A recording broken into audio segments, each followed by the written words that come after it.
Hear me okay?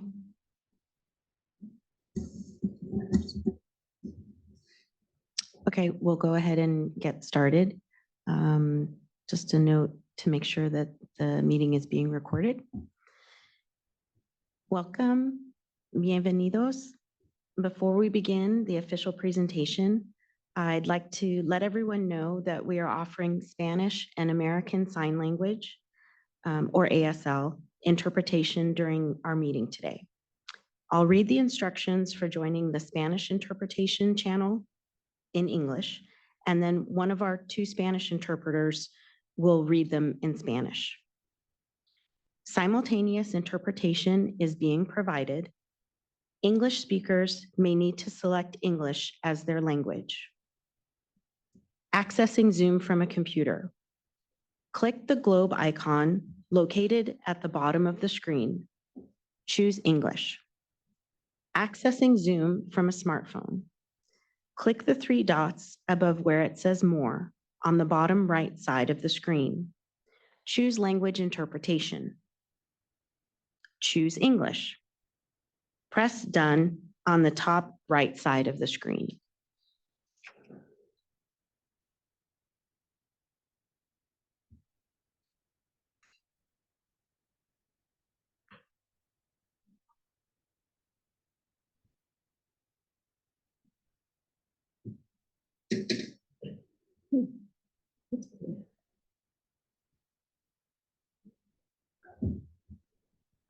I'm not certain how I'll know when the Spanish interpreter is finished.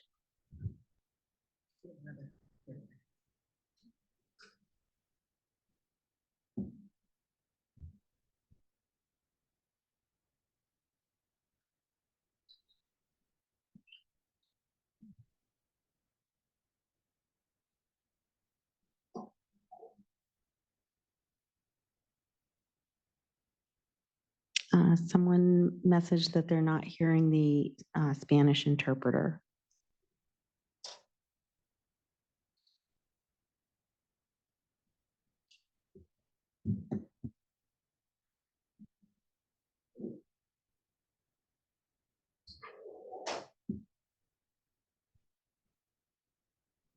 Okay, someone mentioned that they are able to hear on the Spanish channel. Hopefully that's in Spanish. I got a confirmation of yes. If someone could let me know if we maybe are ready to move on to the next slide. Yes, I believe at this point they would be heard in the main room because people had not yet selected to be in the Spanish room.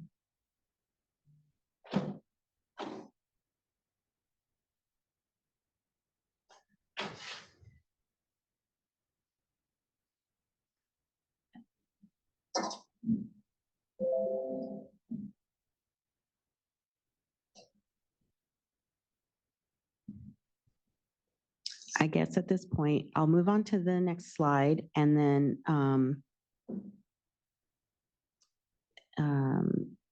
if anyone is having problems getting into the Spanish interpretation room that needs that, you could send an email to Clean Transportation Incentives at arb.ca.gov. And we can try to help sort that out. Okay, so with that, I will maybe continue. Hold on. Oh, no, I'm sorry. That was a question for someone else. Okay, I will move on to the next slide. Apologies. So good morning, everyone, and thank you for joining us today. Welcome to the kickoff workshop for the fiscal year 2024-25 funding plan for clean transportation incentives. We also call this the funding plan. My name is Stephanie Parent, and I'm the lead staff person over the funding plan. I'm joined today by our amazing team members, some of whom will also present and or answer your questions today. Some of them are in person and some of them are joining us online. Before we begin, I'd like to go over some logistics for today's hybrid meeting. First, this meeting is being offered both in person and through a Zoom webinar and is being recorded. We anticipate that a copy of the recording and attendee list will be posted on the Low Carbon Transportation Investments and Air Quality Improvement Program Meetings and Workshops webpage in approximately 2 weeks. Michaela Elder will drop the web link in the chat. Materials for today's workshop, including the agenda and slides, are also available on that webpage. To ask questions or make comments today, please either raise your hand, use the raise hand feature in Zoom, or press #2 on your telephone during one of the comments and questions sessions. You may also email questions or comments to Clean Transportation Incentives at arb.ca.gov. Michaela Elder will monitor that email box during our meeting. If for any reason there are disruptions during today's meeting, either in person or on Zoom, we'll take appropriate action to address them, which may include needing to cancel the meeting and reschedule it. Finally, we're unable to allow anonymous meeting participants for security reasons. If you're joining us via Zoom, please make sure your name is clear on the Zoom platform.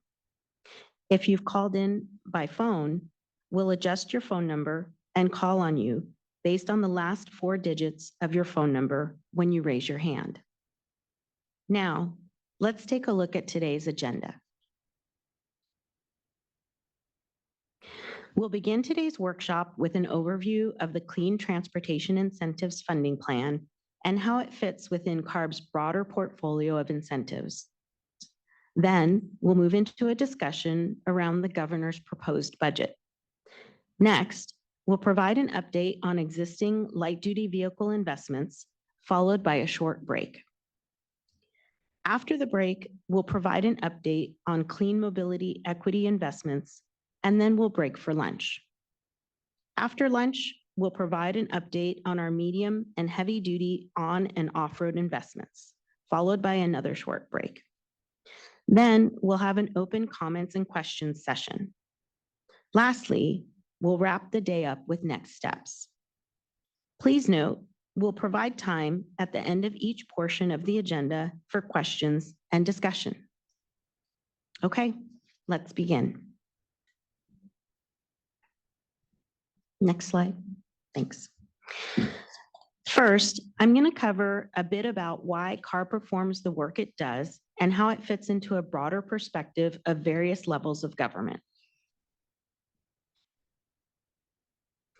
The California Air Resources Board, or CARB, is part of a 3-tiered system for improving air quality.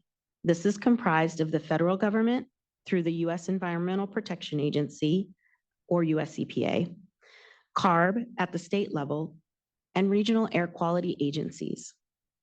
In general, the US EPA has authority over interstate sources such as trains, airplanes, and ocean-going vessels. CARB has authority over mobile sources such as vehicles and equipment that are in or enter California. The regional air quality agencies have authority over local stationary sources such as refineries, automotive shops, and gas stations. CARB sets California's own health-based air quality standards for statewide vehicles, fuels, consumer products, and sources of toxic air contaminants. It is the only state permitted under the Federal Clean Air Act to set its own requirements for motor vehicles. CARB also sets significant goals and develops and implements programs to address greenhouse gas emissions.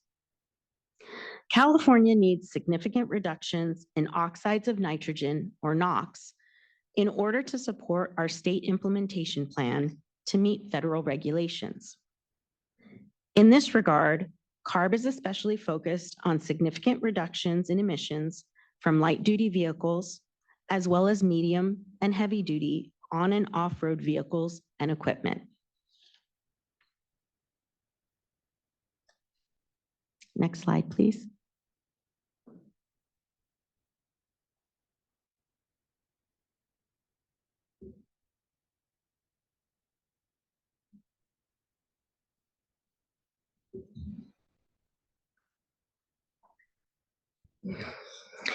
The funding plan is an annual detailed guide specific to that year's funding cycle.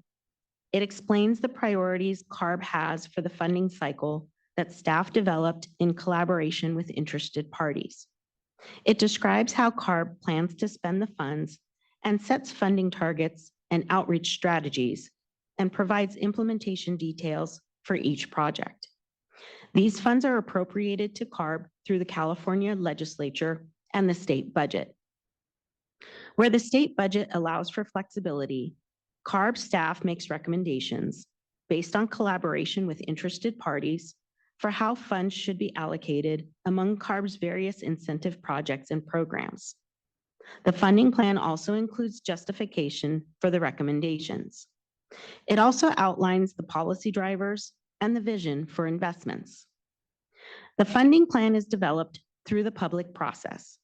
It considers legislative direction as well as feedback and collaboration with interested parties, including community members and community-based organizations.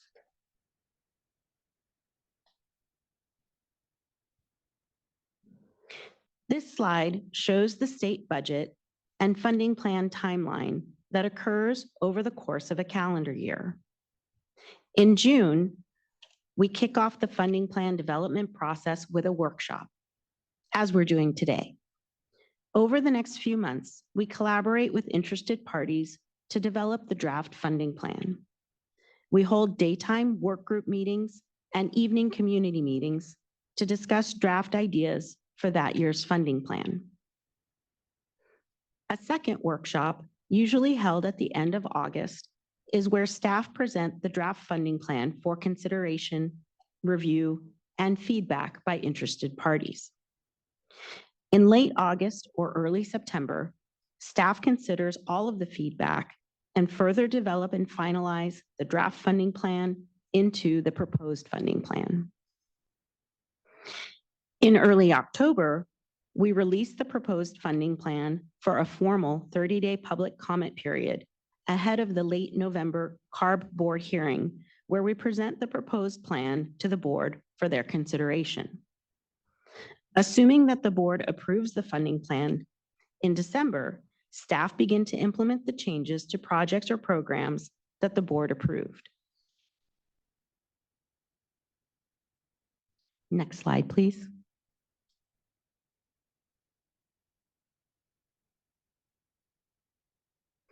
Today's presentation focuses on two funding sources, the Air Quality Improvement Program, or AQIP, and the Proposition 98 general funds for school buses, though we'll cover the low carbon transportation incentives, also known as LCTI, and the zero emission vehicle package, or ZEV package, generally in the next few slides. The incentive projects and programs we'll discuss today are part of the broader portfolio of funding that CARB administers to improve air quality, enhance community air protection, and reduce greenhouse gas emissions, as shown on this slide. Each incentive project has its own distinct goals that support the state's broader strategy. It is important to maintain the integrity of each project's goals to ensure that the state achieves both immediate air quality benefits and that it supports the innovative technologies necessary to meet the state's vision of a zero-emission economy. Additionally, outside of CARB, other federal, state, and local agencies have complementary funding sources. Examples of these include the California Energy Commission's Clean Transportation Program and the Strategic Growth Council's community-based projects. We continuously coordinate and collaborate with our sister agencies on these investment programs.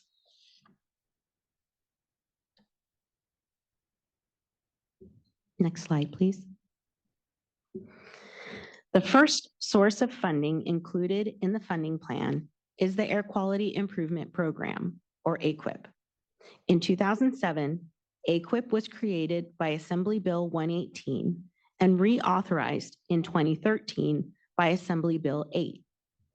Most recently, in 2023, Assembly Bill 126 extended AQIP funding to July 1st, 2035. AQIP provided the initial funding to start many of the projects that are now primarily funded from the low carbon transportation investments and related appropriations. Our AQIP guidelines require a board-adopted funding plan, which details the priorities and projects to be funded for each fiscal year. We also use this framework for the cap and trade auction proceeds, developing a single plan that covers both funding sources to guide our investments. AQIP focuses on reducing criteria pollutant and diesel particulate emissions. In many cases, that comes with concurrent reductions in greenhouse gas emissions. The average annual funding for this program has ranged from between $25 to $30 million in recent years. And as noted on the slide, legislation specifies that the funds can only be used for projects that reduce criteria air pollutants in the logistics, goods movement, off-road, warehouse, and port sectors. For several budget cycles, we directed the majority of AQIP funds to the Truck Loan Assistance Program. Last year, the funds were split equally between the Clean Off-Road Equipment, or CORE project, and the Innovative Small E-Fleets, or ISIF project. This year, the proposed fiscal year 2024-25 budget includes $35 million for AQIP.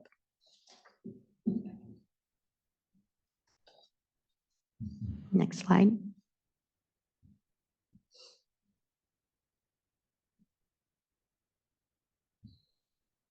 That is the right one. The second source of funding is the Low Carbon Transportation Investments Program, or LCTI. This program is traditionally funded through cap and trade auction proceeds. Since 2013, these auction proceeds have allowed CARB to expand upon the types of projects we funded through AQIP. Under state law, the Department of Finance must prepare an investment plan every 3 years. Funds are then appropriated to each year's budget by the legislature to state agencies to use for greenhouse gas reduction projects and programs. The Cap and Trade Auction Proceeds Investment Plan looks to the low carbon transportation investments to fund projects that will help meet California's various environmental goals, support benefits to priority populations and communities, and provide the continued investments necessary to transition to a low carbon economy. This year, there is no new funding from this funding source. Now, let's talk about the governor's zero emission vehicle package.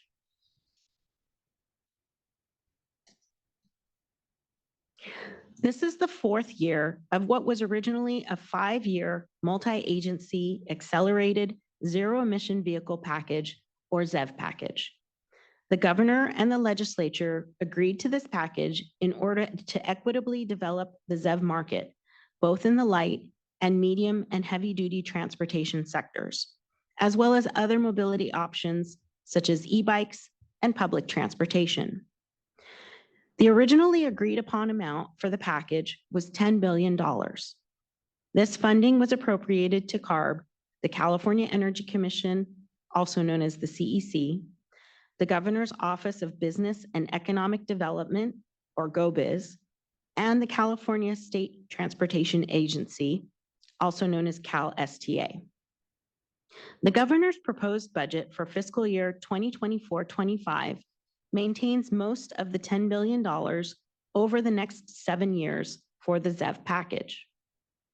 This includes money from Proposition 98 for school bus electrification. Next, we'll look at the policy drivers and guiding documents behind the funding plan.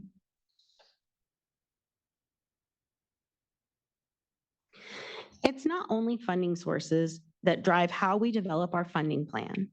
We also look to support the strategies and follow the guidance outlined in numerous other documents, such as the Senate Bill 350 Low-Income Barriers Study, as well as CARB's mobile source strategy.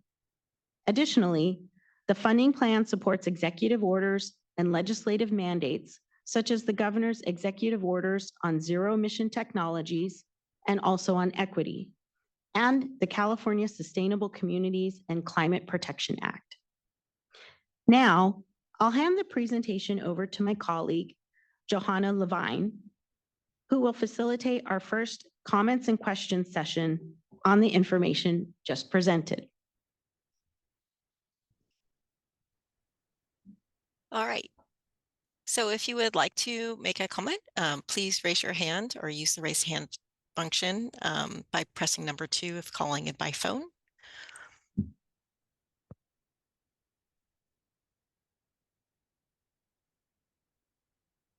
I do not see any raised hands on the Zoom.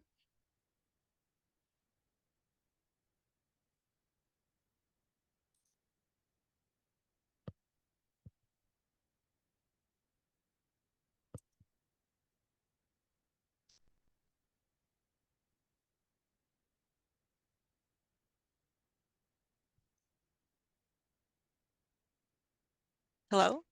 Can you guys hear me? Yes, we can hear you. There are no questions in the room, and I'm wondering if we have someone checking the email. And there are no questions on email either. Maybe we'll just give it another minute.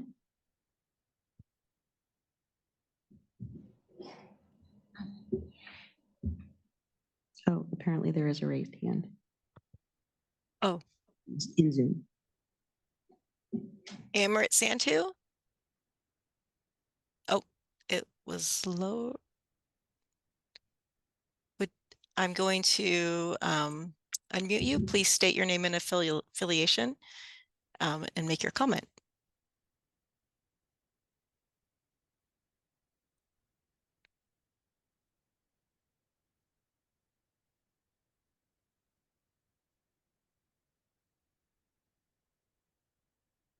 All right. It looks like the hand went down. So I do not see any other raised hands. Okay, we'll do maybe one more check in the email.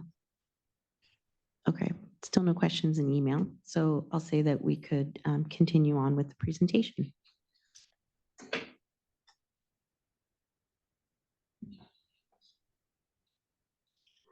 This slide illustrates the historical appropriations for the clean transportation incentives over the past decade.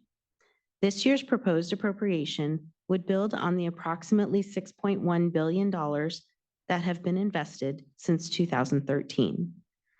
Fiscal years 2021-22 and 2022-23, which were the first 2 years of the ZEV package, saw large funding appropriations. These were intended to serve as down payments, with annual funding appropriations scaling down over the remaining years of the ZEV package. The proposed appropriation for this fiscal year, based on the governor's May revision, is $706 million and is more in line with funding appropriated in prior years.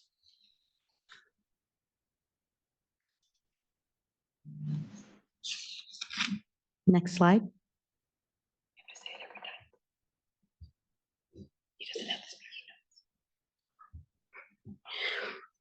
Now, we'll focus on this year's proposed appropriations to CARB based on the governor's May revised budget. $671 million have been proposed for public school buses from money raised through Proposition 98 and appropriated from the state's general fund. This is set by the legislature, so the funds can only be used for this purpose. And $35 million have been proposed for the Air Quality Improvement Program, or AQIP, to fund projects that reduce criteria air pollutants in the logistics, goods movement, off-road, warehouse, and port sectors. This brings us to a total of $706 million in proposed funds for this fiscal year. Please keep in mind that the legislature is currently finalizing the budget and has until June 15th to pass the final budget. Next slide. Oh, it's there. Thanks.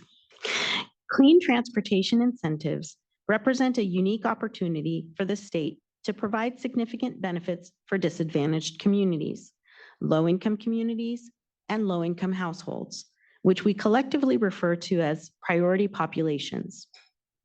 The passage of Assembly Bill 1550, or AB 1550, in 2016 set priority population investment minimums for all California climate investments funded by proceeds from the state's cap and trade program. CARB requires that these investments provide direct, meaningful, and assured benefits that address community needs to count toward the AB 1550 investment minimums.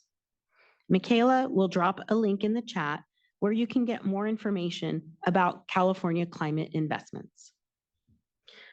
Currently, to ensure that projects optimize benefits to priority populations, project-specific targets for the low-carbon transportation investments exceed statutory investment minimums. While the May revised budget does not propose investments for low-carbon transportation incentives or greenhouse gas reduction funds that are required to meet the priority population investment minimums, CARB staff aims to ensure that funding received this year will still target priority populations.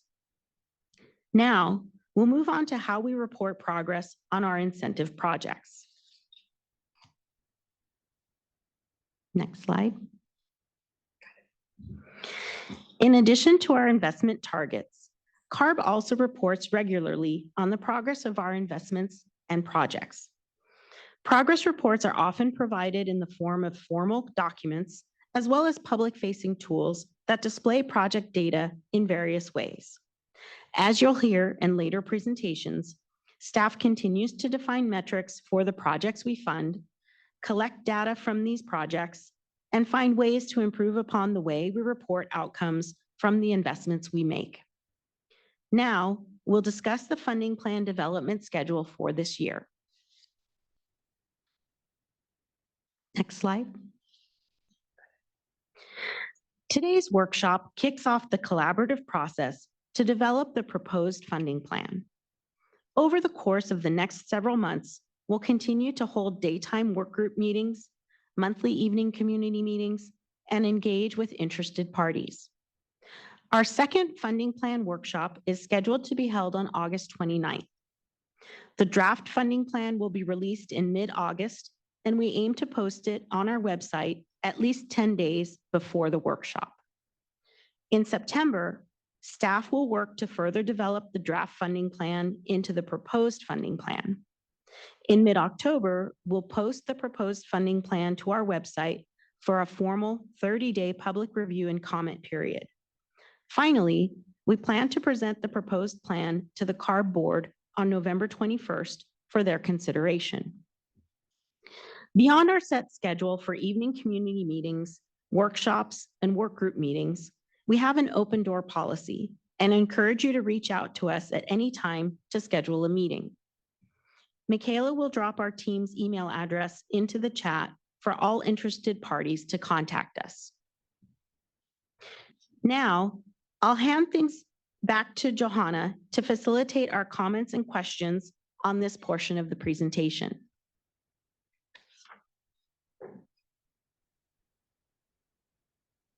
All right, so if you would like to make a comment, please raise your hand or use the raised hand function by pressing #2 on your phone.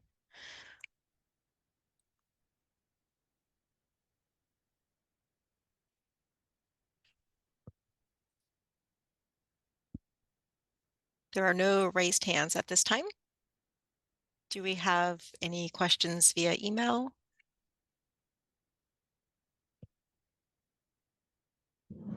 No, we don't. Okay, there was one question that came in through the Q&A feature on Zoom. Would you like me to read that? That'd be great. Great. In light of the budget letter from the Department of Finance on April 29th, 2024, calling on all spending from the general fund to be stopped, will CARB be pulling back funding for programs that utilize funds from the general fund?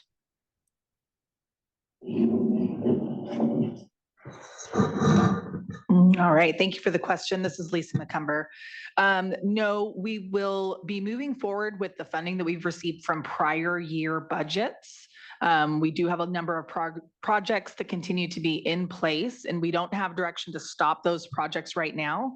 What we are doing, however, is waiting. We don't have any new money programmed at the moment, but we would wait should any new money be directed to us to implement that until the administration gave us the approval to do so.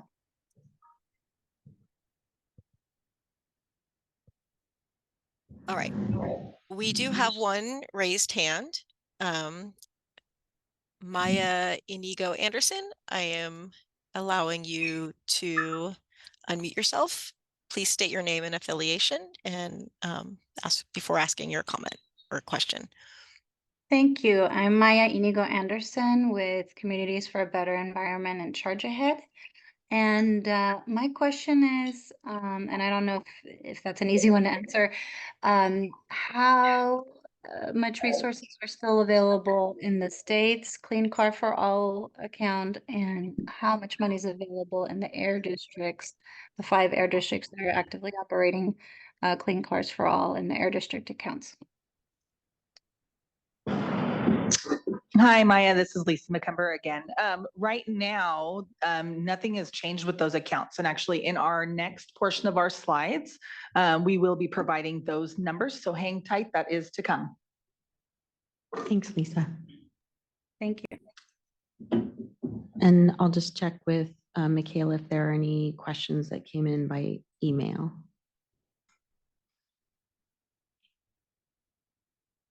Okay, no questions by email. So I think with that, we'll continue on to the next portion of our agenda. All right, can we get to the next slide to start our light duty vehicle purchase incentive projects? Perfect. Hi, everyone. My name is Heather Choi. I am filling in for Javon Garcia, who could not be here today to present this material. He is the leading the development of this chapter in the funding plan. And within this section, we will provide updates for the financing assistance pilot, driving clean assistance program, Clean Cars for All, zero emissions assurance project, e-bike project launch, Access Clean California, and the California integrated travel project. So you know there's gonna be a lot of acronyms coming our way. Let's get ready. Next slide. Those programs listed prior all help CARB in their own way to make progress on its institutional goals and to help aid Californian communities. Overall, our light duty investments strive to reduce greenhouse gas emissions and criteria pollutants, thereby improving air quality and public health. Transform state fleets to clean vehicles, helping that transition by creating an environment that accelerates zero emission vehicle deployment. Prioritizing funding projects within disadvantaged communities to address socioeconomic inequities. Alleviate harms felt by some communities as a result of the inequities caused by disparities in healthy, clean air. State level directives, including Assembly Bill 617, Senate Bill 375, and Senate Bill 350 helped these goals come into focus as they all, in different ways, express the importance of improving environmental health and its impacts. CARB as an agency incorporates these directives and their equity-driven ideals into the fabric and design of every project or program. To discuss this more, next slide. Now I'll cover CARB's light duty program offerings. These projects focus on assisting or supporting individuals, households, and communities with the purchase of zero emission vehicles and help to facilitate their transitions to more sustainable modes. We understand that environmental harms are felt inequitably by disadvantaged communities within the state, So these programs, through various different means, tailor the process to fit the communities that we serve. This slide provides a high-level overview of what each program consists of. To ensure that we're meeting these communities where they are, these programs utilize a variety of different methods: needs-based model, application prioritization, technical assistance, and other items we'll discuss as we move forward. Next slide. All right, to start, we wanted to discuss our financing assistance program. This program began in 2018 and initially included a regional pilot project in Northern California and a statewide program to help low-income consumers in purchasing clean vehicles by providing purchase price down grants and facilitating access to fair financing. Since 2018, about $35 million has helped to pay for about 5,600 vehicle grants, 3,500 electric EVSE. That's the first acronym here. Electric Vehicle Supply Equipment. Is that what it stands for? And secured 355 low interest loans through lending partners. The statewide Clean Vehicle Assistance Program and Regional Driving Clean Assistance Program exhausted remaining funding and closed to new applications in early 2024. Lessons learned from these pilots are being incorporated into the upcoming statewide Driving Clean Assistance Program. Yeah. All right, next slide. And the first real acronym that I can for sure say what it stands for.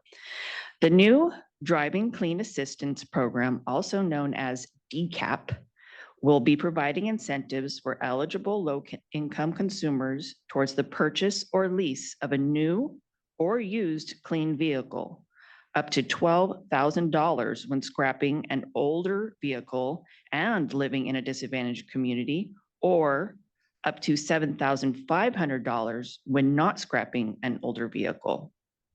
The program will also provide access to low interest rate loans capped at 8%, opportunities for mobility options such as transit passes or e-bikes, as well as up to an additional $2,000 in incentives to offset the cost of charging. DCAP marks CARB's effort to streamline programs and expand access to the Clean Cars for All program to areas of the state that currently do not have a pre-existing district-operated CC4A program. As discussed in last year's funding plan, if funding for the current Air District Clean Cars for All or CC4A programs runs out, funding from DCAP can be shifted to these programs to ensure they remain open. Next slide. In November of 2023, a grant agreement was signed by the Community Housing Development Corporation, and they have since started working on the implementation and outreach needed to launch DCAP. And an additional $14 million has been allocated last year, or fiscal year 2023-2024, to this grant.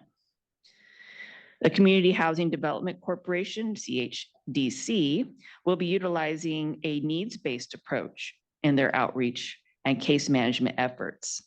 As part of an effort to bring consistent funding to ensure that the program stays open, the funding formula previously created in collaboration with the air districts that are currently implementing Clean Cars for All will be updated this year.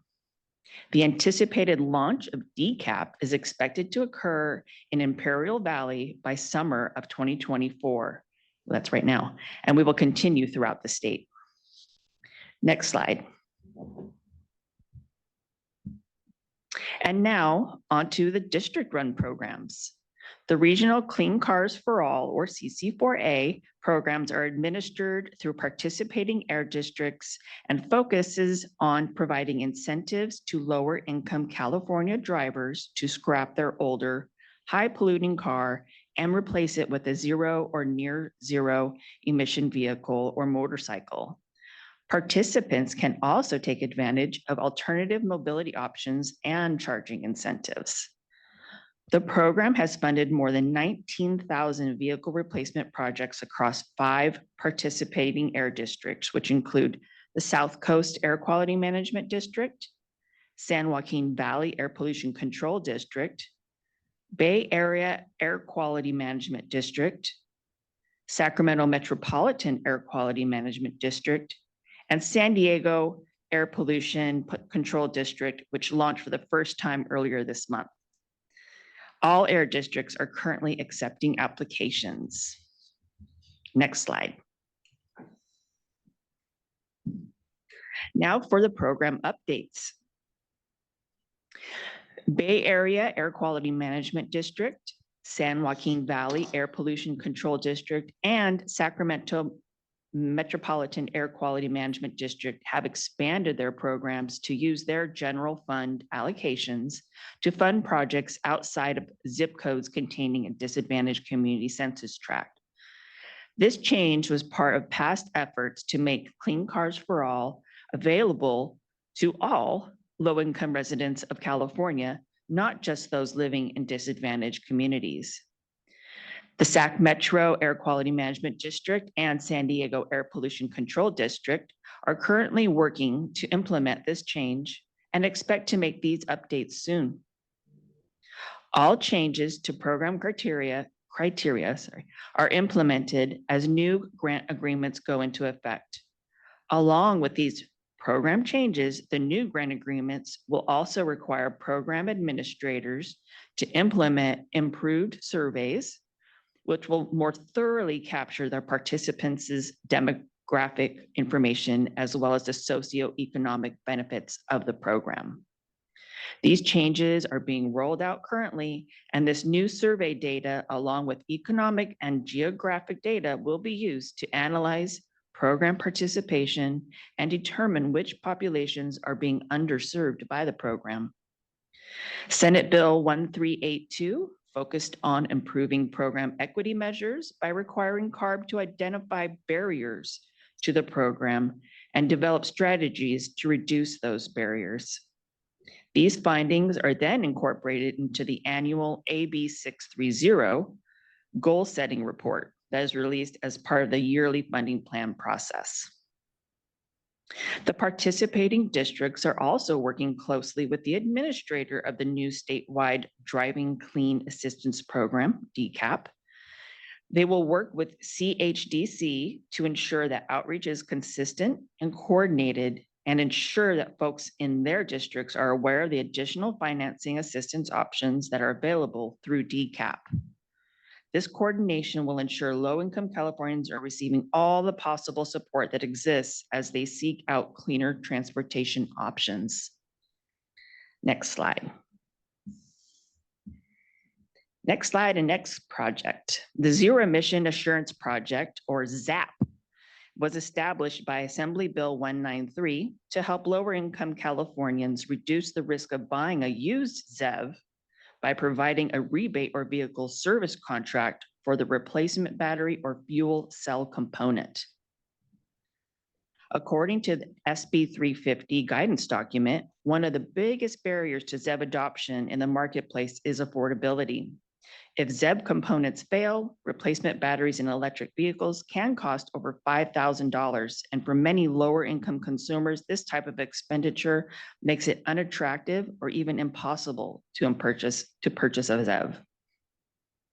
The grantee that oversees the Driving Clean Assistance Program, the Community Housing Development Corporation, subcontracted with the Foundation for California Community Colleges, also known as FCCC, to collect data to better understand how battery life depreciates over time. Depreciates.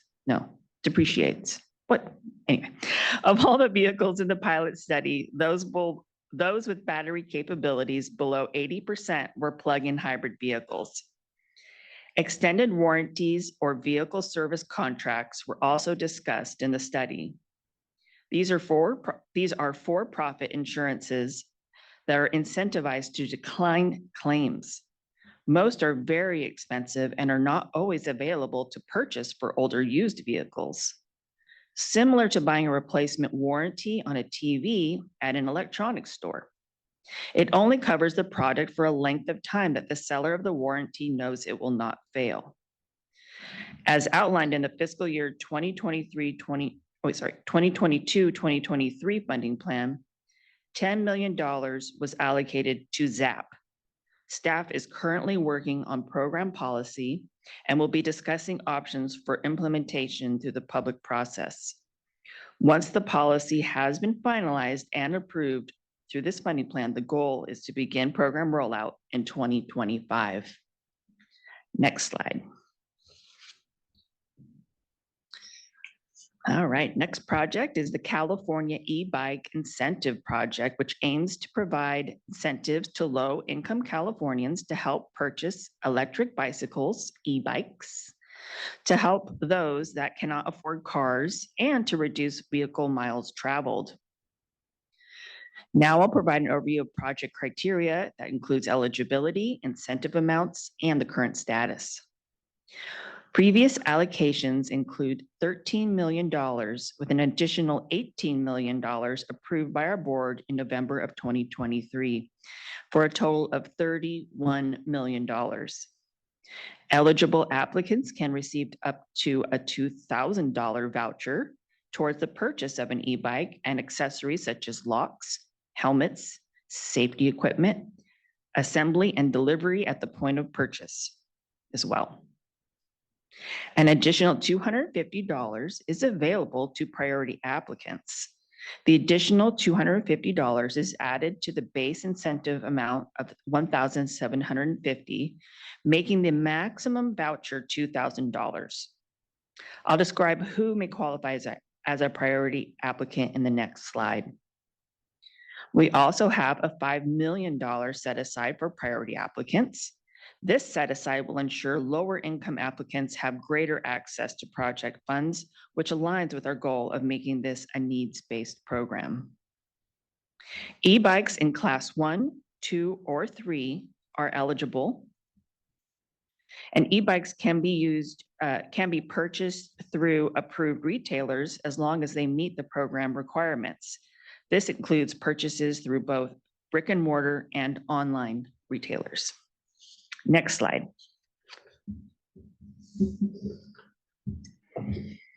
The project is currently working through the soft launch process.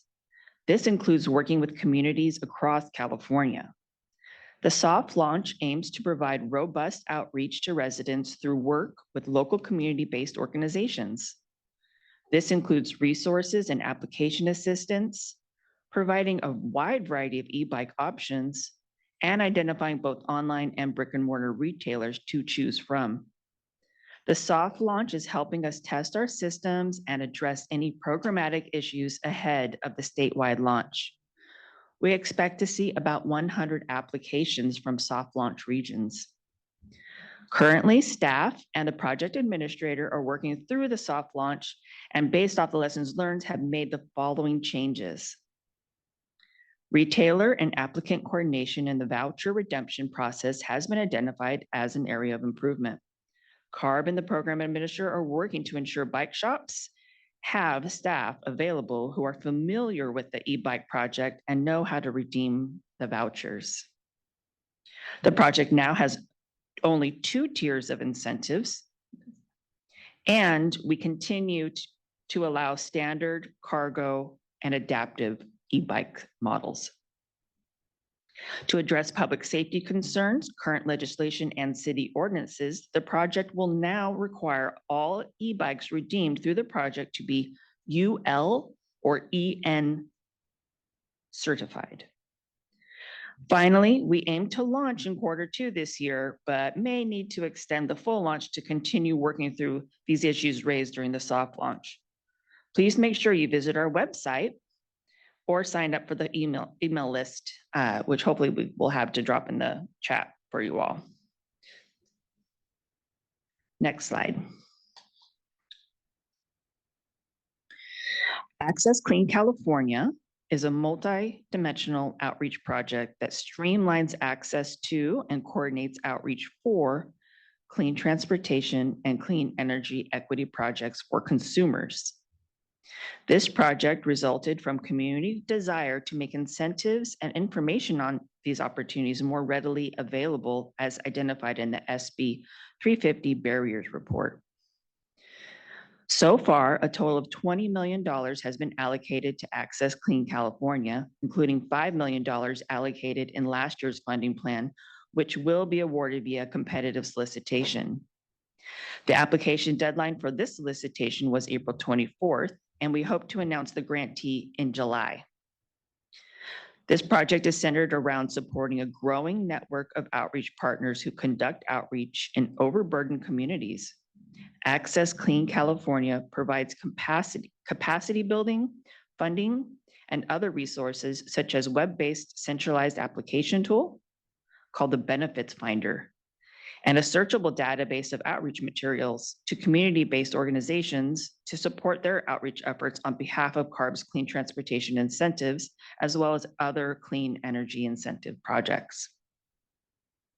Moving forward, one of the main priorities for Access Clean California will be to expand the program's outreach partner network with a focus on partnering with more grassroots level community organizations. The program will also be looking to expand the number of incentive programs available through the Benefits Finder, including the used EV rebates offered by utilities and other rebates and incentives that help minimize the cost of owning and driving zero-emission vehicles. Next slide.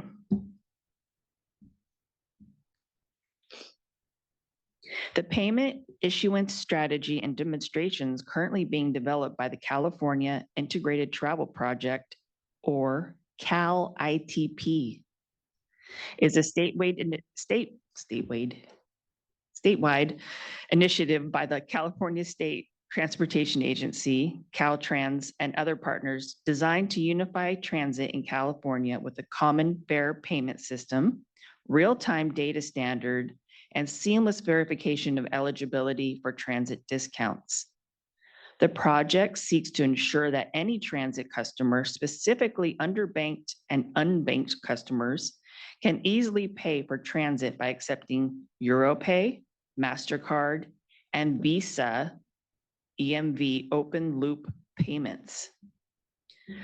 The contract was executed in April of 2023, and the work has expanded to include EV charging and other mobility options such as car sharing, bike and scooter sharing. As this effort will support various projects across CARB's light-duty vehicle incentive projects, CARB allocated $1 million towards the CAL-ITP payment issuance strategy and demonstration project in fiscal year 2023-2024 funding plan. Building upon the $1 million allocated in the prior year, these demonstration projects aim to provide proof of concept for seamless payment issuance and will provide research, data, and lessons learned for the CAL-ITP and CARB to improve the overall travel experience and implement these solutions more scalable. One such demonstration that helps to illustrate what this funding will accomplish is the Universal Equity Zero Emission Vehicle Demonstration Project that was conducted in collaboration with Valley Can and CARB. The demonstration provided numerous insights across many themes in gaining experience with bank cards, improving affordable access to clean mobility, user and payment experience, as well as using funds for other modes of travel and creating effective prepaid card programs. CAL-ITP also concluded the mobility, loyalty, and rewards market sounding and is working with CARB and other partners to design a demonstration project to test the concept before the end of 2024. Additional work is in progress in collaboration with the California Department of Technology to leverage the benefits of the California Digital ID framework for improving eligibility verification in CARB's incentive programs. I'll now hand it over to my colleague, Johanna, who will facilitate questions and comments on the light-duty vehicle purchase incentive projects portion of today's workshop. Johanna. All right. If you are joining us via Zoom, if you would like to raise your hand or use the raised hand function by pressing number 2 if calling in by phone. All right, we have one question from Christopher Chavez. I have allowed you to talk if you unmute yourself. Great. Please state your name and affiliation, please. Great, thank you. This is Chris Chavez with Coalition for Clean Air. Just a quick comment and then a question. The first, on the comment side, obviously we know that California is in a difficult budget situation and that the finalized state budget is still forming. There's negotiations happening between the administration and the legislature. But one thing certainly want to make sure to support is funding for both the statewide and district-based air district programs for Clean Cars for All. It's important that those constituencies and existing programs continue to be able to participate in that while also expanding services beyond those existing programs. So certainly would want to make a push and support efforts to fund both of those programs. The question is specifically related to the DCAP program. I appreciate seeing the funding breakdown for the different programs previously, but one of the things that wasn't listed was DCAP. I do recall that on March 19th, there was a working group presentation that said DCAP received $258.5 million. Can you confirm that's what the funding amount was? It seems like that also lines up with the funding or the totals from prior funding plans as well.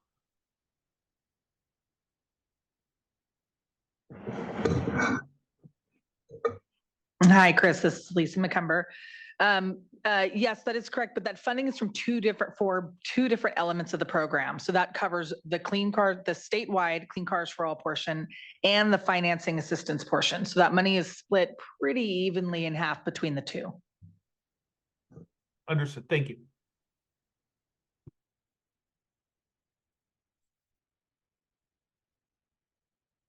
All right, we have one question in the Q&A. Eileen Tutt states, but Clean Cars for All still requires a scrapped old vehicle. Is that correct? As that is a very large barrier to the new entrants in EV market, used and new. Thanks, Joanna. Thanks, Eileen.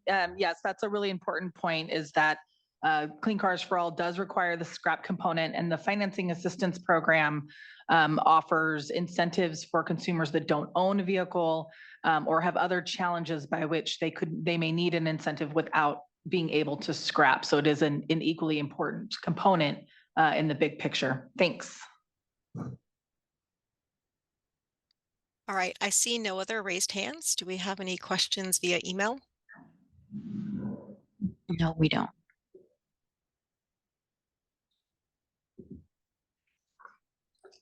All right, I think we can move on. There's no more raised hands. Okay, thank you, Johanna. So now if we move on to the next slide, then I see it's there. So we'll take a break and we'll return at 11:25 a.m. to hear the next topic. Thank you. Okay, everyone, by the clock in here, it's 11:25. So we'll go ahead and get started with the next portion of our agenda. I'll hand it over to Maggie. Good morning. Maggie Witt here to talk about our comprehensive portfolio of clean mobility investments, the sustainable community-based transportation equity projects. Next slide, please. These investments are meant to address the transportation needs of Californians living in disadvantaged and low-income communities, and they were developed with comprehensive community input and feedback. The projects on this slide which I'll go over one by one in the next few slides, provide funding for a variety of clean mobility solutions that inspire and help folks get around without owning a car. The projects in this portfolio include statewide clean mobility options vouchers, regional clean mobility pilots, planning and capacity building grants, clean mobility in schools grants, and sustainable transportation equity project grants. Now I'll provide updates on these projects and highlight a few of the success stories. First, let's discuss clean mobility options, or CMO. CMO projects are tailored to meet a community's unique transportation needs and to improve access to affordable, convenient, and reliable clean mobility options. Projects can include things like zero-emission car sharing and van pooling, electric and regular bicycle or scooter sharing, and ride-hailing services. When we refer to CMO, there are two types of projects that coincide with two phases of CMO implementation. The first phase comprised the regional clean mobility pilot projects, which consist of 7 initial pilots overseen by CARB.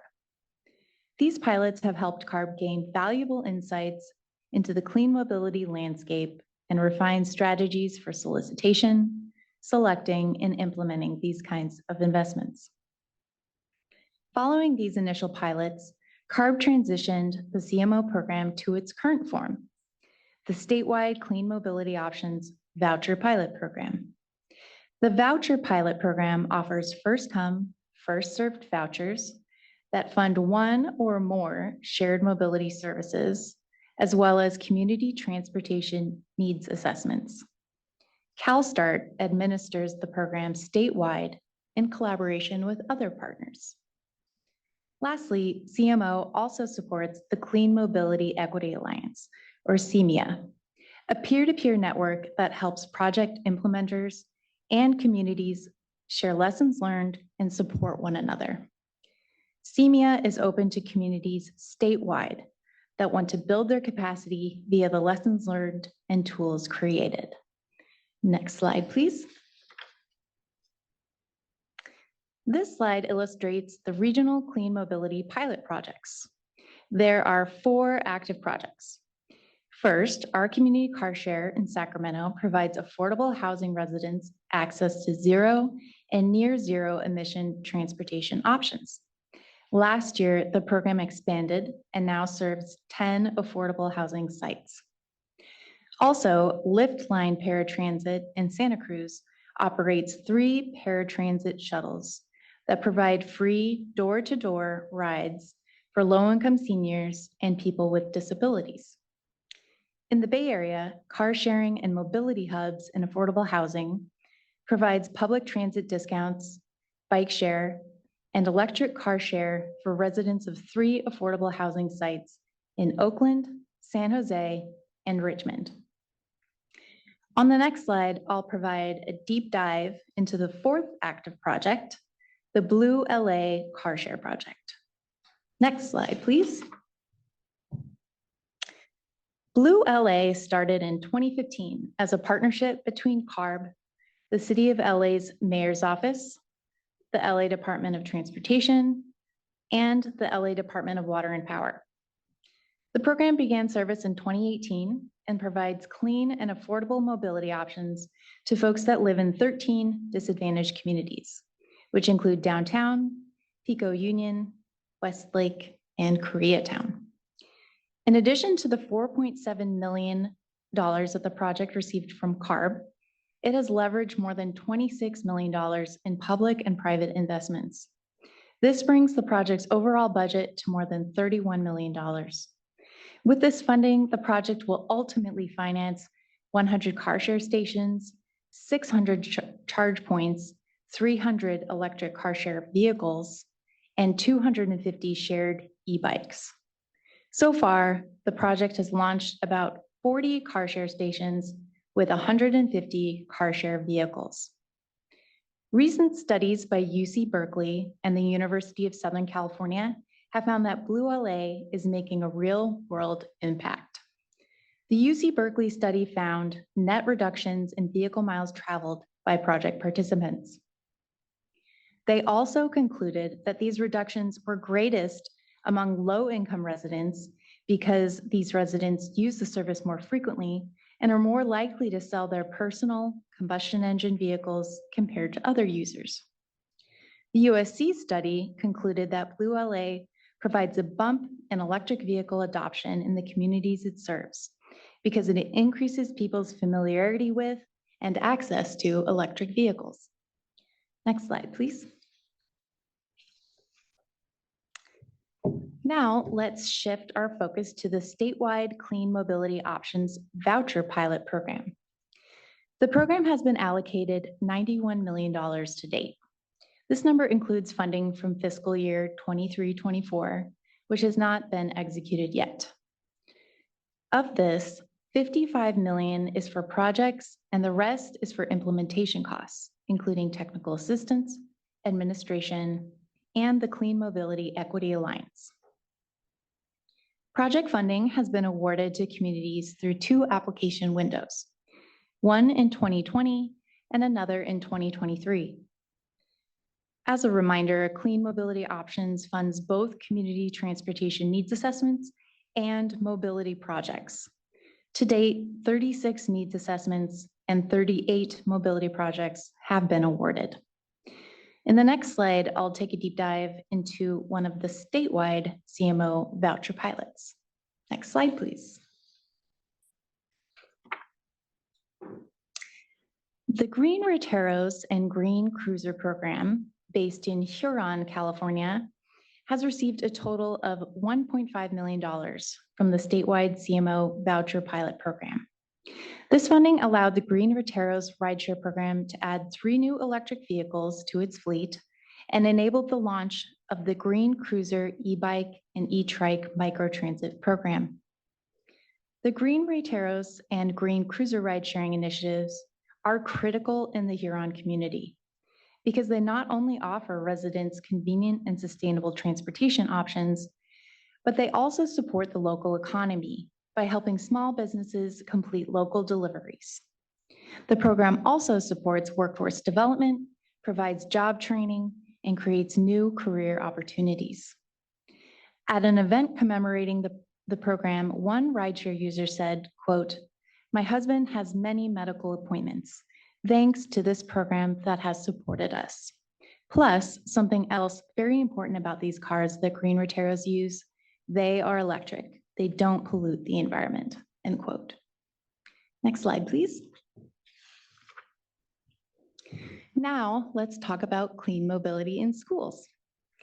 Clean Mobility in Schools funds a variety of clean transportation and supporting projects in and around school communities. Grants provide funding for zero-emission vehicles, charging infrastructure, active and alternative modes of transportation, fleet and energy transition plans, education, curriculum, workforce training, and more. Funded projects are designed and implemented with school officials, students, teachers, and community members to address school-related transportation needs with solutions that reduce air pollution, greenhouse gas emissions, and vehicle miles traveled. To date, over $34 million in grants have been awarded to 4 school districts, and almost $28 million has been allocated for 4 new grants, which will launch later this year. One existing grant that I'd like to highlight today was awarded to Lincoln High School in the San Diego Unified School District. Next slide, please. In 2020, CARB awarded San Diego Unified School District a $9.7 million grant to launch the Lincoln High School Clean Mobility in Schools pilot project. The school district collaborated with 9 organizations to implement the innovative zero-emission transportation program. Over 3 years, the project deployed electric school buses, electric van pool and car share vehicles, electric landscape and custodial vehicles and equipment, electric food and outreach vehicles, and a battery energy storage system. It also piloted an e-bike lending library and education program, which was so popular that many local elementary and middle schools requested that the program be expanded to include them. Participants were heard saying, "Wow, I can't believe how much fun it is," and "I want to ride this every day." The project also included a robust education outreach effort that fostered enthusiasm for clean mobility among the school community and developed a replicable template that other schools and communities can follow to develop their own clean transportation future. Next slide, please. The Sustainable Transportation Equity Project, or STEP, is next on the list. STEP supports complex, multifaceted clean transportation projects that address community transportation needs and reduce vehicle miles traveled. STEP funds a variety of clean transportation and supporting projects, such as public transit and shared mobility services, active transportation infrastructure, land use planning and housing policy, workforce development, and clean transportation planning and education. Funded projects work together within low-income and disadvantaged communities to increase transportation equity. STEP currently has nearly $45 million invested in 13 communities. Soon, an additional $35 million in new grants will be implemented in 6 communities. Let's now take a closer look at one of the projects, Commerce Moving Forward. Next slide, please. Commerce Moving Forward is taking a holistic, equity-forward approach to implement its STEP project. The project includes construction of the city's first Class 2 bike lanes, the purchase of battery electric transit buses, shuttles, and chargers to support them, and an array of outreach and public participation events. One such event brought together over 500 people to plant 400 trees that will provide shade for pedestrian, bike, and transit corridors. The grant will also finance a transit-oriented development displacement avoidance plan. This plan will help the city proactively protect the community from potential displacement pressures, such as those that may arise with the future construction of LA Metro's Citadel Rail Station. Next slide, please. Last on the list of sustainable community-based transportation equity projects is community planning and capacity building. Planning and capacity building provides funding for communities to assess transportation needs, plan for transportation solutions, build partnerships, strengthen workforce training and development, and conduct outreach and community engagement. To date, $15 million has been allocated to Data for Social Good, the planning and capacity building administrator, who will also provide implementation support to the community-led planning projects, as well as some STEP and clean mobility in schools efforts launching in mid-2024.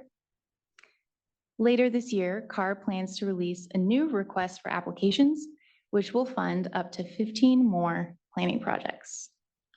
Next slide, please. While planning and capacity building funding category is new, it stems from CARB's experience funding similar efforts through some of our other projects and programs that I've talked about. One example is STEP, which funded 8 planning and capacity building grants in 2020. CARB's experience in providing implementation support for these grants not only underscored the importance of these types of projects, but also contributed to the decision to create the planning and capacity building funding category. The Omnitrans Connect Transit Plan provides a great example of a project that illustrated the need for and impact of community-level planning support. For this project, Omnitrans developed a community-driven plan for the San Bernardino Valley's public transportation system that prioritizes clean transportation improvements. 2 community-based organizations, El Sol Neighborhood Education Center and Arrowhead United Way, used several strategies to reach residents and ensure that their needs drove the plan. These organizations conducted surveys, focus groups, and in-person outreach events, and ultimately engaged more than 2,000 people. One unique and innovative pop-up event invited artists to create public bus bench art. An artist at the event said, quote, "I enjoy reading about the efforts shown in the Connect Transit Plan to address the needs of communities and to create a sustainable and equitable transportation system. I feel that the bus bench art pop-up event is one that is unique and interesting and an event I haven't seen anywhere else," end quote. This spring, CARB selected Omnitrans for a $4 million grant to implement some of the transportation priorities identified in the Connect Transit Plan. This success demonstrates the potential for planning and capacity building to effectively support communities' long-term transportation equity goals. Next slide, please. To round out this section, these maps illustrate the geographical reach that our community-based transportation equity projects have been able to achieve. While you can see that we've provided funding throughout the state, we're continuing to analyze and update outreach strategies to help us to reach even more communities, especially those that have yet to receive funding. One strategy that we recently launched focuses on developing and deploying regionally focused outreach coordinators. These coordinators will develop expertise in and relationships with organizations in their assigned region of the state. We hope that this will help us identify and target communities that our programs can serve in the future. I'll now hand it over to Johanna once again to facilitate questions and comments on this section, the Sustainable Community-Based Transportation Equity Projects. Thanks. All right, if you are participating via Zoom, if you would like to raise your hand or use the raised hand function on the phone, #2 if calling in by phone. We don't currently have any raised hands. Are there any questions via the email? I'm waiting for a message about the email. No, we don't have any emailed questions.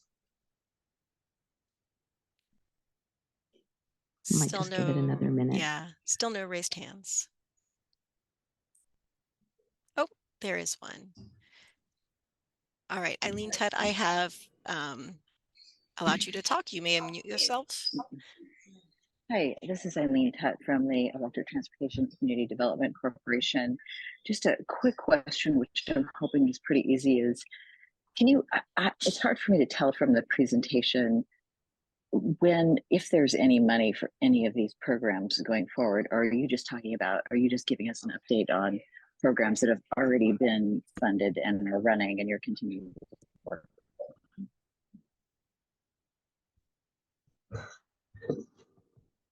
Thanks, Eileen. This is Lisa. These are just updates kind of kicking off the year, letting folks know where things stand in the projects right now. The particular projects we just covered in this section, there is no new funding. And so funding that we do have from prior years are programmed into the existing programs, but there won't be any new solicitations or anything at this point.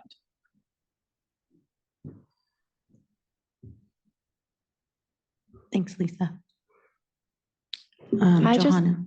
just want to clarify real quick. I think that there may be a planning solicitation later this year for some planning projects. But as far as the clean mobility in schools, clean mobility options, and STEP, I believe you're correct. Thanks, Maggie. And Johanna, are there any other raised hands? There are no more raised hands. Okay. And I received a message that there are still no questions in email. And we don't have any questions in the room because there are no outside guests in the room. So if there are no more questions, then we're ready to take a lunch break, and we'll return from lunch at 1:10 p.m. Thank you.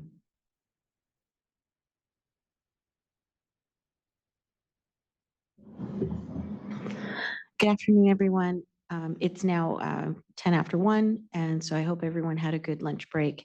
I will hand things over to my colleague April to handle the beginning afternoon session.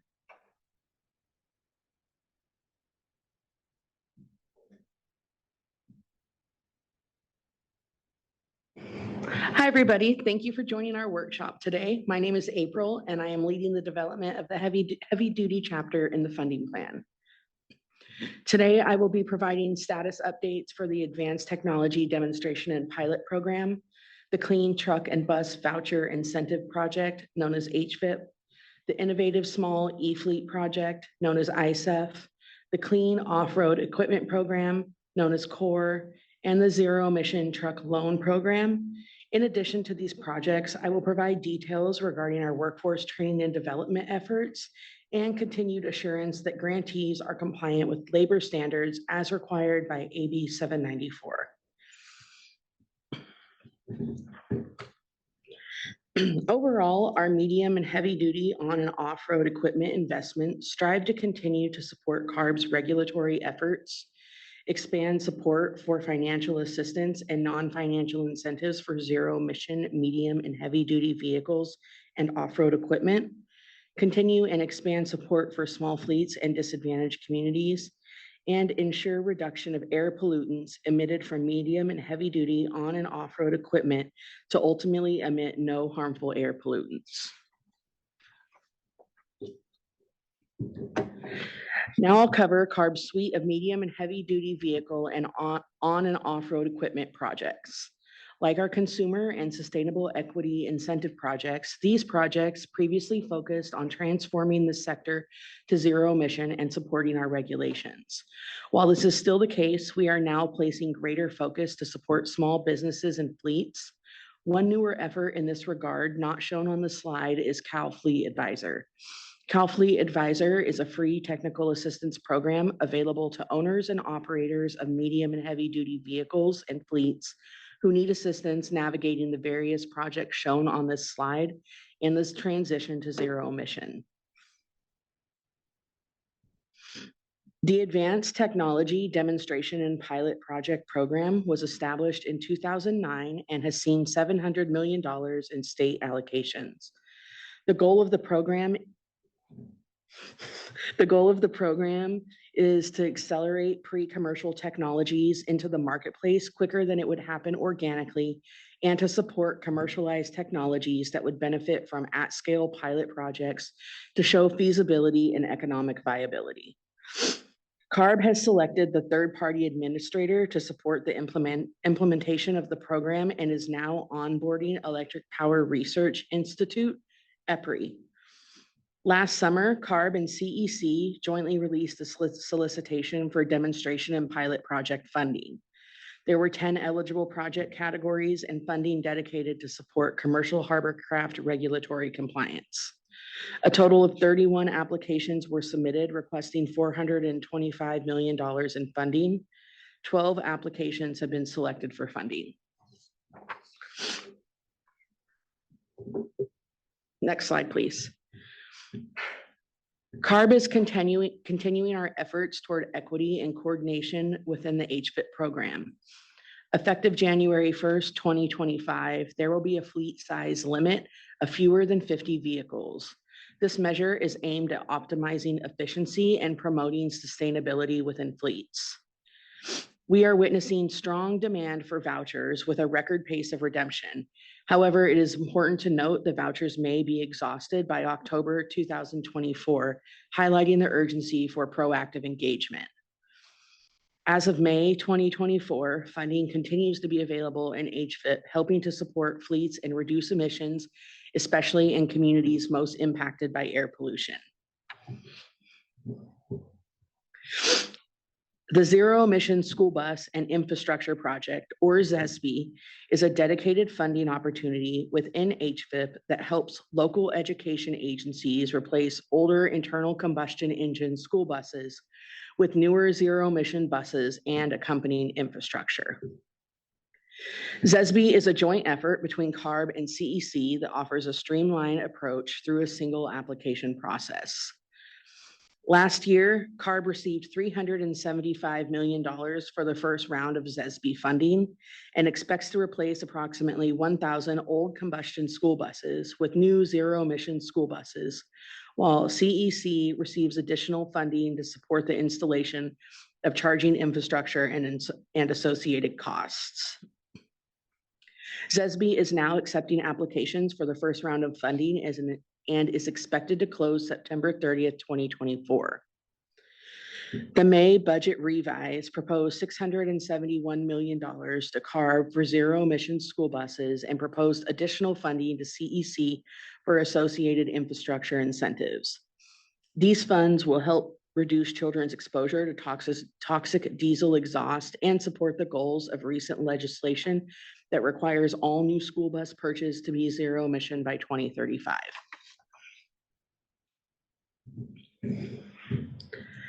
The Innovative Small E-Fleet Pilot Project, or ISEF for short, offers vouchers for small fleets to access zero-emission technologies. ISEF encourages innovative options such as all-inclusive leases, peer-to-peer truck sharing, as-a-service models, and other creative mechanisms. There is currently $22 million remaining from the previous year, in addition to $14.3 million from fiscal year 23-24, set aside for ISEF to continue focus on small fleets and innovation. Proposals for this year's funding plan include the addition of a used truck voucher pilot, changes to the calculation of modifiers to derive from the HVIP standard base voucher, and to establish a voucher cap based on total contract costs. Shifting over to the off-road sector, a little overview about the Clean Off-Road Equipment Project, or CORE. This program is a first-come, first-served system. CORE is intended to accelerate the development of advanced zero-emission technology in the off-road sector by providing a streamlined way for fleets to access funding, which will help offset the incremental cost of advanced zero-emission technology, such as forklifts, transport refrigeration units, and construction and agricultural equipment. CORE targets commercial-ready products which have not yet achieved a significant market foothold. This program allows stacking, which means you can use funding from this program and other incentive programs, but will still need to follow incentive rules for each. Also, CORE does not require the scrappage of a current piece of equipment. Additionally, CORE has enhancements for infrastructure, small business, and operations in disadvantaged communities. CORE will reopen new voucher requests later this summer. As we have in the past, there will be enhancements for infrastructure, small businesses, and operations in disadvantaged communities. We had a super productive work group meeting at the end of March where we discussed adjustments to equipment categories to more evenly distribute the funds.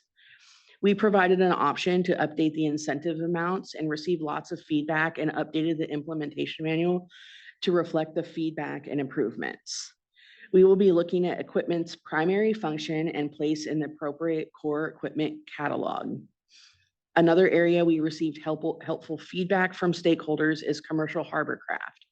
We use that feedback to prepare a new appendix just for commercial hovercraft, which will clarify the requirements for both off-road equipment and the commercial hovercraft. The last project I'm going to cover today is the Zero Emission Truck Loan Pilot Program, which builds on the legacy truck program that closed in 2023. The new program opened in May and was allocated $5 million in fiscal year 22-23 funding plan. We anticipate additional funding will be available from the legacy program. Administered by the California Pollution Control Financing Authority through their California Capital Access Program, or CalCAP, the program works by providing qualified lenders with a loan loss reserve account. For each qualified enrolled loan, CARB puts 25% of the loan amount into a lender's account. The lender can build up their account, and if a default occurs, they can submit a claim form to recover their losses. Individual fleets should contact a participating lender to apply.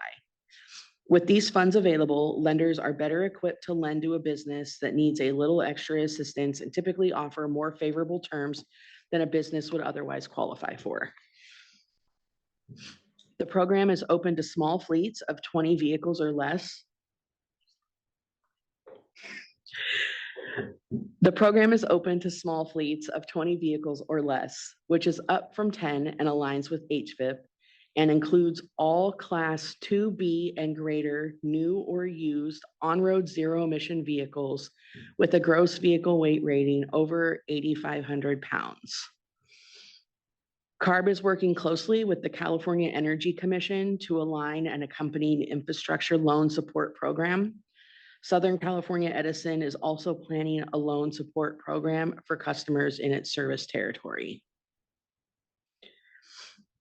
Earlier, we mentioned Cal Fleet Advisor. Cal Fleet Advisor is a free technical assistance program that was launched last summer to help owners and operators of medium and heavy-duty vehicles as they move to zero-emission technology. The program has assisted over 600 fleets to date, with almost half of participants identifying as drayage trucks. About 1/3 of the participants own just one vehicle, and over half are fleets of 10 or less. While the program is open to all, staff is targeting outreach towards small fleets who face the greatest barriers to zero-emission vehicle adoption. Participants can expect personalized assistance through the following ways: a dedicated personal advisor who will provide specific insights into vehicle options, charging infrastructure, fueling savings, and applying for funding programs and more. They will also provide important resources and referral to local utilities, local agencies, dealers, and service providers. They have bilingual staff proficient in both English and Spanish. Assistance with one-off questions without needing to enroll in the program. And in the newest development to the program, a whole new Cal Fleet Advisor team has been trained to assist school bus fleets as they seek zero-emission options. Although advisors can point participants to public resources, they are not available to assist with compliance planning or answering detailed compliance questions about CARB regulations. Those questions are referred to CARB staff. CARB has been implementing various workforce training and development efforts that support recommendations outlined in the Senate Bill 350 Low Income Barriers Guidance Document and complement CARB's clean mobility and other clean transportation investments. CARB is addressing workforce gaps in priority populations by collaborating across state agencies and with other partners to co-fund community-driven projects. To date, we have allocated a total of $4.575 million to workforce projects. We have collaborated with CEC via an intra-agency agreement to add an additional $1 million to their Ideal ZEV workforce solicitation that is currently implementing 13 projects. CARB solicited for an adult and vocation school ZEV training projects in the amount of $1.5 million and is currently in the process of executing those agreements with the preliminarily selected awardees. CARB is also seeking collaborating with FCCC for approximately $2 million to expand equitable access and support the investment of college training programs for ZEV training in priority populations.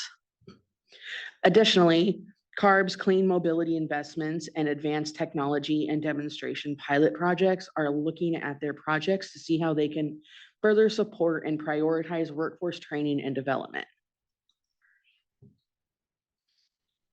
Lastly, pursuant to Assembly Bill 794, beginning with the 22-23 fiscal year, a fleet purchaser of new drayage, short-haul trucks, and on-road terminal tractors must attest that it does not have any applicable law violations at the time of applying for incentive, that they will remain in compliance with applicable laws for the duration of the incentive agreement, and attest that it will retain direct control over the manner and means for performance of any individual using or driving the vehicle. Attestations must be renewed annually while participating in this incentive program. Failure to do so will result in ineligibility to participate in incentive programs.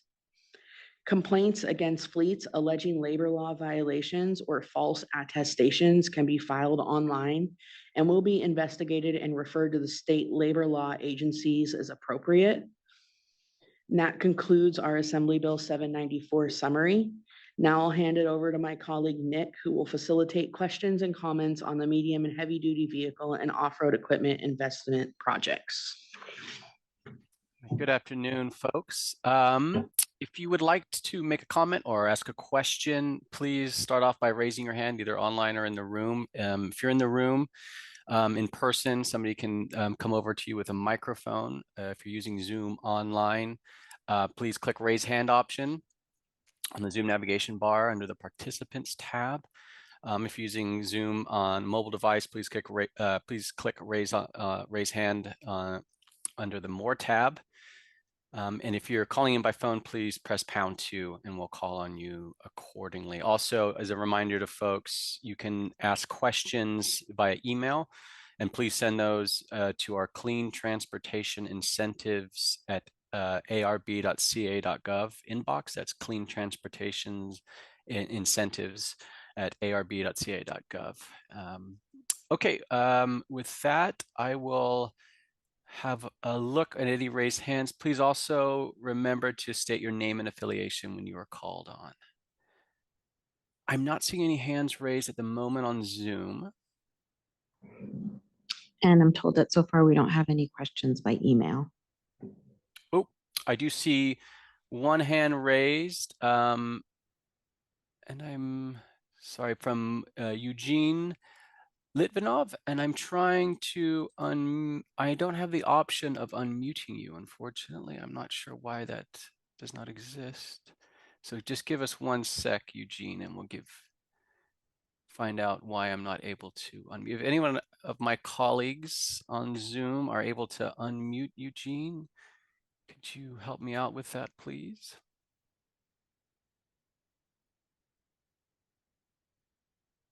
Hi, Eugene. I've allowed you to talk, so you just need to unmute yourself. All right, it looks like you've unmuted yourself, Eugene. You can make your comment.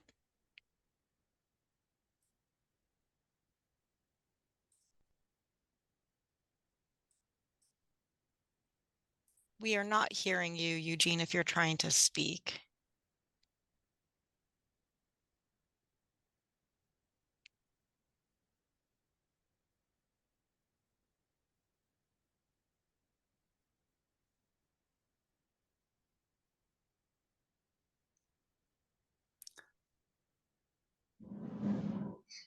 Can you hear me now, maybe?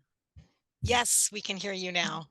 Thank you so much. I had a question about the HVIP incentives, and specifically on Class 8 hydrogen fuel cell tractors, which is something that we're working on.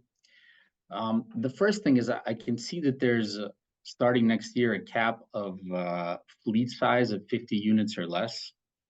And my only comment and then question on that is that for hydrogen fuel cell, this is probably going to be a little bit counterproductive, because for heavy duty, there is no public fuel cell infrastructure in the state.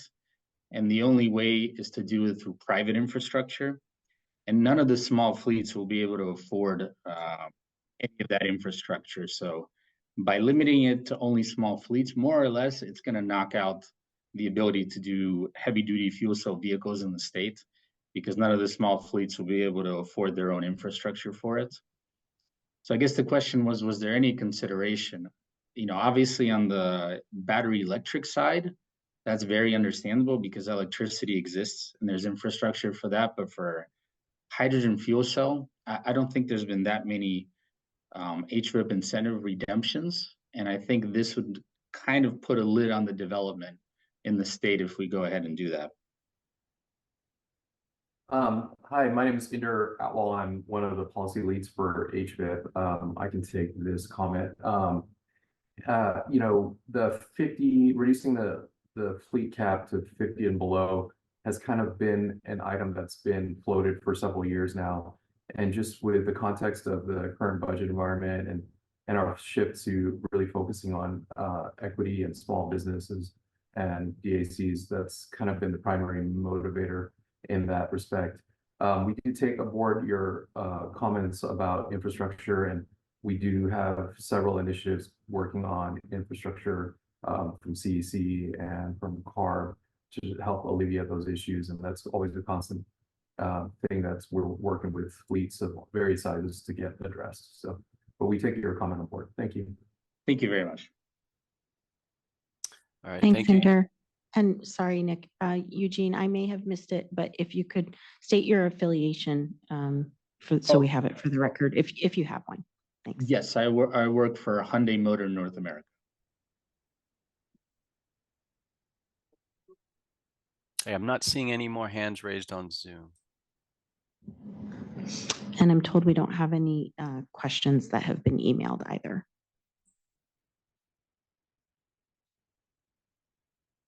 Oop, just see somebody has raised their hand. That's Tim Sassine. I will unmute your line or ask you to unmute. Hi, yes, thank you. Am I coming through? Yes, you are. Thank you.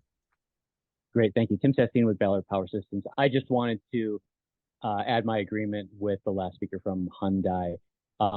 This is a different situation between battery electric trucks and fuel cell electric trucks. And I think the most comprehensive approach is the one suggested, where battery electric trucks are going to be well suited for those smaller fleets with smaller budgets and limited infrastructure. But to really expand and grow the fuel cell electric fleet, these trucks now are at a higher price point because they're higher capabilities, but also the infrastructure questions are well noted. And public stations are coming, but they're probably several years off. So I just would like to second that suggestion that was previously voiced.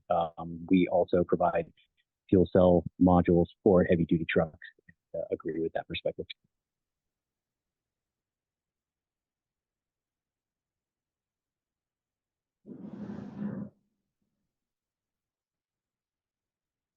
Thank you, Tim.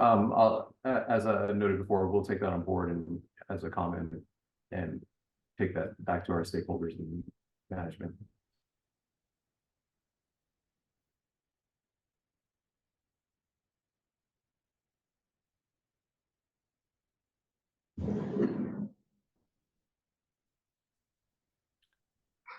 No more hands on Zoom raised. Okay, thank you. There are no more emails, or no emails have come in either.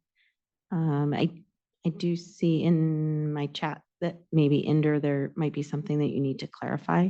I'll let you consider that.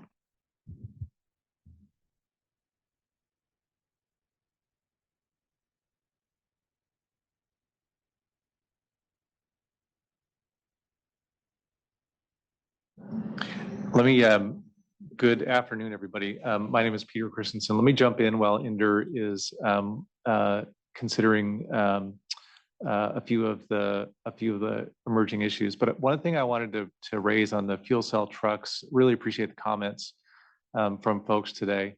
You know, as we look at new technologies that are coming to market, I think if you look back in a couple of funding plans, we've been pretty clear that we want to make sure that things like the fleet size cap apply to newer emerging technologies like fuel cell Class 8 trucks when the market is ready for that. So that's something that we'll be looking at this year. But I would also point out that we've been really encouraged to see such strong demand across the board for zero emission trucks from small fleets, especially fleets with fewer than 50 trucks. And that applies not just to battery electric, but also to fuel cell. So that's a good indicator of strong demand and strong interest in both technologies. We want to make sure that we continue to support, because we know that there are the California truck fleet has many diverse operational needs and duty cycles. So having multiple technologies helps to provide more solutions out there for the diverse trucking fleet that we have in California. So appreciate those comments. We'll continue to keep an eye on that. And if there are any changes that we need to make to our existing policies around the fleet size limit, that's something that would be something we would be discussing in the public process that's that's continuing after today. So thanks again for those comments. And then just to kind of echo on Peter's thoughts, you know, in terms of infrastructure, we are kind of working with CDC, and there's a infrastructure dashboard that we constantly monitor that shows the ZEP station development in California. Energize is paying for a lot of public infrastructure, and so I think these are the issues that we're always constantly monitoring as well when making the determination of whether new technologies will need to be included in the fuel cell cap, the fleet cap.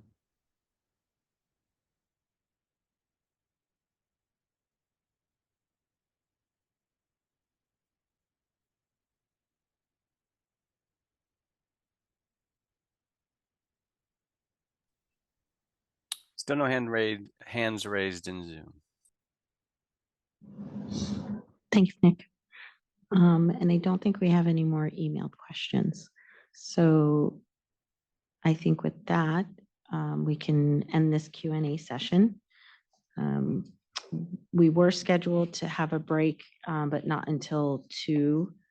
Given that there aren't any other questions, we could just move right into the next segment on the agenda, which is the open comments and question and answer session. If there are any other general comments or questions that people had, or maybe you had thought of a question from a session earlier today, feel free to raise your hand in the Zoom feature. Or sorry, I should hand it back to Nick to handle the Q&A session. No problem, Steph. I think folks probably remember the steps, but I will remind them just, if you're on Zoom, raise your hand. We'll ask to unmute, state your name and affiliation. And Michaela just dropped the email too into the chat. So you can use that as well.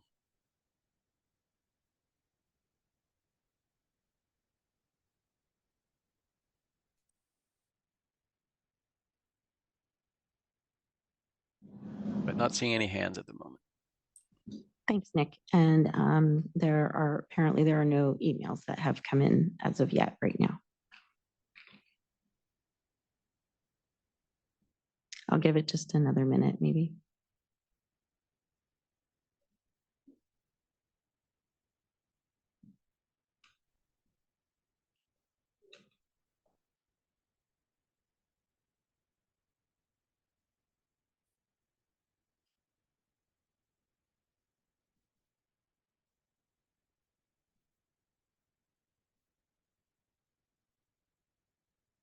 Okay, it sounds like probably there are no raised hands, and I don't think there are any other emails that have come in. So we can go ahead and move on to the next portion of our agenda, which is next steps. And actually, if you could go back one slide to the next step slide. Thanks. So today we heard about and we discussed information regarding the funding plan. The nuts and bolts about how, why, and when we prepare it, as well as information about the state budget and what the governor and the legislature have proposed to appropriate or give to CARB in the May revision of the proposed budget. We also heard from our lead staff on light duty, mobility, and medium and heavy duty incentive projects regarding project overview, status, and accomplishments to date. And we were also able to listen to your comments and questions, and we appreciate those discussions. We thank you for your feedback, and we'll take the information that we've heard today and consider whether we can incorporate it into the incentive projects and the funding plan. So now we'll revisit the funding plan development schedule on the next slide. I'd like to remind you of important dates for this first phase to develop our draft funding plan. From now through August, we'll hold daytime work group meetings and monthly evening community meetings as we collaborate to develop the draft funding plan. Note that evening community meetings are held on the third Tuesday of every month from 5 to 7 p.m., except for June and November due to the June 15th release of the state budget and the November 21st CARB board hearing. The second workshop on the draft funding plan is scheduled to be held on August 29th. To close out our meeting, I'll wrap up with our contact slide on the next slide. So I'd like to reemphasize our open door policy, especially to the community members most affected by our policies on incentive projects. We strongly encourage you to reach out to us to meet with staff one-on-one, where we can discuss concerns and potential solutions. Please feel free to reach out to us directly via the team email address shown at the bottom of the slide. Michaela will drop the email address into the chat for you. So on behalf of the team, thank you for your collaboration with us today and throughout the funding plan development process. And to keep your inboxes up to date on the funding plan development process, please consider subscribing via the listserv. Michaela will also drop the link to that in the chat. It was my pleasure to facilitate our meeting today, and I hope that you enjoy the rest of your day. Thanks for joining us.